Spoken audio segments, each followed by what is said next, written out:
నమస్తే JL TV 7 news కి స్వాగతం. నా పేరు యశ్వంత్. సికింద్రాబాద్లో చారిత్రకమైన శ్రీ ఉజ్జయిని మహంకాళి దేవాలయంలో పెద్ద ఎత్తున అమ్మవారికి లక్ష పూల అర్చనా కార్యక్రమాలు ఘనంగా వైభవంగా భక్తులు తన్మయం చెందే విధంగా జరిగాయి. కంటోన్మెంట్ వాసవినగర్ వాసులు Hyderabad telecom assistant general manager Reddy Shetty Sridhar, ఆయన సతీమణి శ్రీమతి రెడ్డి శెట్టి అరుణ, శ్రీధర్ కుమార్లు రాహుల్, వివేక్, తేజస్వి, స్నేహ, సౌందర్య సంయుక్తంగా ఆదివారం నాడు శ్రీ ఉజ్జయిని మహంకాళి అమ్మవారికి లక్ష పూల అర్చన కార్యక్రమాలు నిర్వహించారు. శ్రీధర్ సోదరులు రవిశంకర్, వెంకటేష్, బంధుమిత్రులు, శ్రేయోభిలాషులు అధిక సంఖ్యలో ఈ పూజా కార్యక్రమాల్లో పాల్గొని తన్మయత్వం పొందారు. అలాగే వందలాది మంది భక్తులు కూడా అమ్మవారి దర్శనంతో పాటు లక్ష పూలార్చన కార్యక్రమాలు తిలకించారు. ఈ సందర్భంగా ఆలయ ప్రధాన అర్చకులు రామతీర్థ శర్మ, అర్చక బృందం శాస్త్రోక్తంగా పూజలు నిర్వహించారు.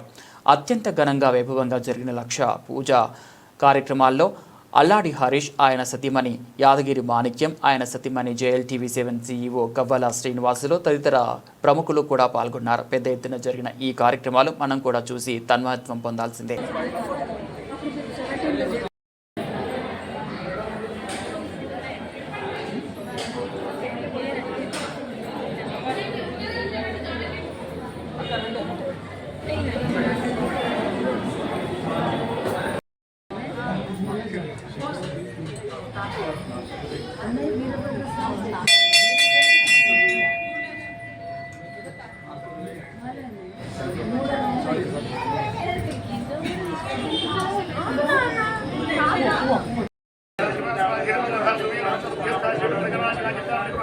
స్వామి వీడియో నడుస్తుంది. యూట్యూబ్ లోకి వెళ్తారు.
ఫోటో తీస్తున్నాడు అంత ఫోటో తీస్తున్నాడు.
ఆయన ఉన్నట్టుంది. శ్రీధర్ గారు అబ్బాయి శ్రీ ఉజ్జయిని మహాకాళి దేవాలయం సికింద్రాబాద్. ఈరోజు అమ్మవారికి లక్ష పుష్పార్చన పూజ జరిగింది. వేద పండితులు అర్చక స్వాములు సమక్షంలో ఈరోజు అమ్మవారికి విశేషంగా శ్రీధర్ గారు ఈరోజు అమ్మవారికి లక్ష పుష్పార్చన జరిపించారు. వారికి వారి కుటుంబ సభ్యులందరికీ కూడా ఉజ్జయిని మహాకాళి మాణిక్యాలమ్మ ఆశీస్సులను కోరుకుంటున్నాం. సర్వే జనాః సుఖినో భవంతు, లోకాః సమస్తాః సుఖినో భవంతు. కాలే వర్షతు పర్జన్యః, పృథివీ సస్యశాలినీ. దేశేయం క్షోభరహితో బ్రాహ్మణాస్తంతు నిర్భయాః, అపుత్రాः పుత్రిణः సంతు పుత్రిణः సంతు పౌత్రిణः, అదనాः సదనాः సంతు జీవం శరదాం శతం. శ్రీ ఉజ్జయిని మహాకాళి మాతా కో జై.